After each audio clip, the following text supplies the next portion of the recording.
Assalamualaikum warahmatullahi wabarakatuh. Salam sejahtera bagi kita semua. Perkenalkan, nama saya Enrico Prasaputra dari Prodi Manajemen Pagi Tua. Di video ini saya akan menjelaskan tentang teori hierarki kebutuhan Maslow dan teori dua faktor. Hierarki kebutuhan Maslow adalah teori psikologi yang diperkenalkan oleh Abraham Maslow pada tahun 1943.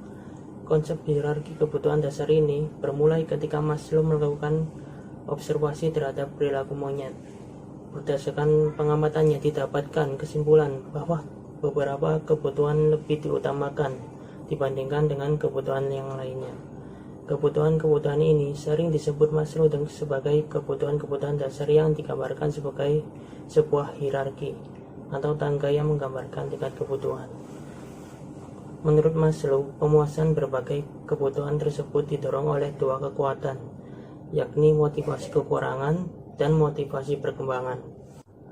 Kebutuhan yang lebih rendah harus dipenuhi terlebih dahulu sebelum kebutuhan yang lebih tinggi. Hal yang terpenting dalam pemikiran Maslow ini bahwa kebutuhan yang telah dipenuhi memberikan motivasi. Apabila seseorang memutuskan bahwa ia menerima uang yang cukup untuk pekerjaannya dari organisasi tempat ia bekerja, maka uang tidak mempunyai daya intensitasnya lagi.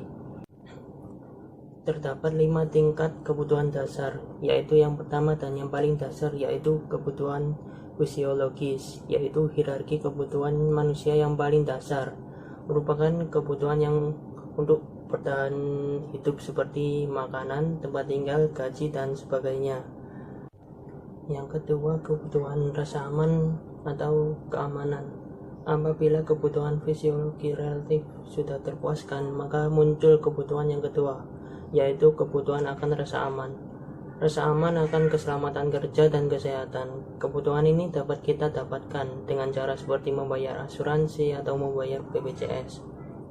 Yang ketiga, kebutuhan akan sosial. Jika kebutuhan fisiologis dan keamanan terpuaskan secara minimal, maka akan muncul kebutuhan sosial, yaitu kebutuhan untuk berteman, bersahabat, afiliasi, dan interaksi yang lebih erat dengan orang lain.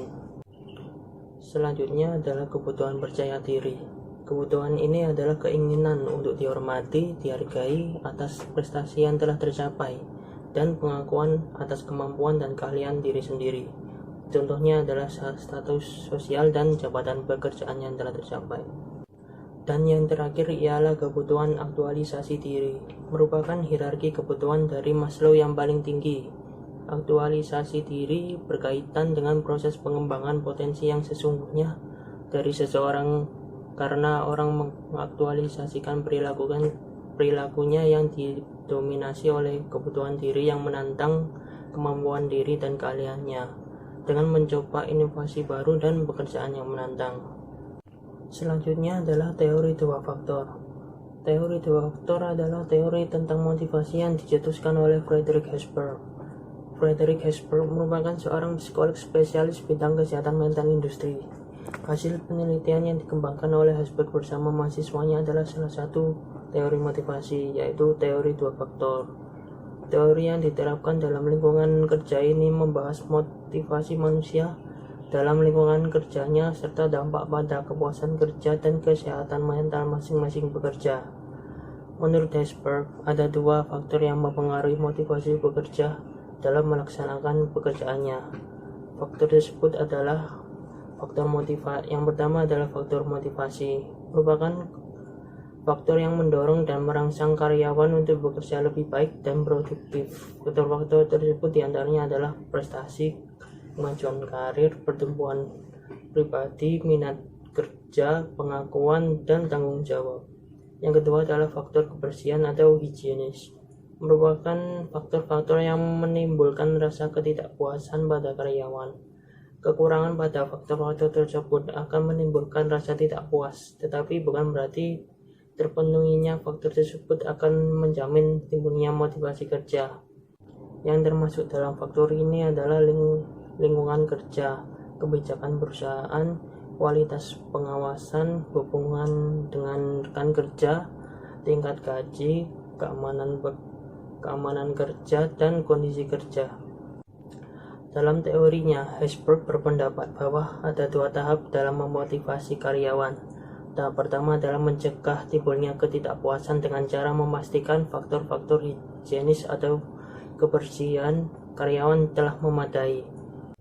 Tahap kedua adalah merangsang motivasi dan kepuasan karyawan dengan memberi kesempatan kepada karyawan untuk menikmati faktor-faktor motivator.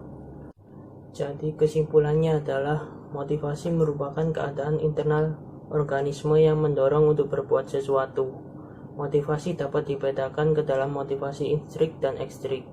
Motivasi instrik merupakan keadaan yang berasal dari dalam diri siswa sendiri yang dapat mendorongnya untuk belajar. Misalnya perasaan menyenangi materi dan kebutuhannya terhadap materi tersebut. Apakah untuk kehidupannya, masa depan siswa yang bersangkutan, atau untuk yang lain. Motivasi ekstrinsik merupakan keadaan yang datang dari individu siswa yang juga mendorongnya untuk melakukan kegiatan belajar. Baik, sekian penjelasan saya tentang teori hierarki kebutuhan Maslow dan teori 2 faktor. Mohon maaf bila ada salah kata atau pengucapan. Wassalamualaikum warahmatullahi wabarakatuh.